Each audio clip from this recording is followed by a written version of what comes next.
అలాగే మీకు ఆ టైంలో కాంపిటేటర్స్ కూడా తక్కువ ఆ టైంలో. ఎస్. అవును. మీకు అలాగే మీరు ఇంత స్కేల్‌గా మీన్స్ లైక్ మీరు రకరకాల ఫ్రాంచైజీ ఇవ్వడం గాని, బ్రాంచెస్ గాని పెడుతున్నారు లోకల్‌లో. మీరు ఓన్లీ జస్ట్ 25 లైక్ కాకినాడ ఉందండి. కాకినాడలో పెట్టారు. అలాగే రామచంద్రపురంలో ఉంది. మీరు ఎందుకు 25, 30 కిలోమీటర్స్ డిస్టెన్స్‌లోనే పెడుతున్నారు? ఔట్ ఆఫ్ డిస్ట్రిక్ట్స్ గాని అవి ఎందుకు వెళ్ళట్లేదు? అంటే కాకినాడలో పెట్టిన తర్వాత ఇమీడియట్‌గా రామచంద్రపురం వెళ్ళలేదు. అదే. కాకినాడలో పెట్టిన తర్వాత మనం ఒక 2 స్టోర్స్‌ని కాకినాడలో పెట్టడం జరిగింది. అదేండి తర్వాత ఐడియా. రాజమండ్రి వెళ్ళాం. అవునండి. అంటే ఎందుకు లాంగ్ వెళ్ళట్లేదంటే ఆపరేషనల్ కాంప్లికేషన్స్ ఉంటాయండి. ఓకే.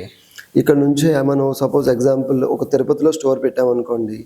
దాన్ని చూసుకొని రావడానికి అవునండి. తిరుపతికి జర్నీయే మనకి 12 అవర్స్ ఉంటది. అవునండి. వెళ్ళడం లేకపోతే 2 మంత్స్ ఎక్స్‌పెండిచర్ అయిపోతది. మాది మరీ టర్నోవర్ బిజినెస్ ఏం కాదు.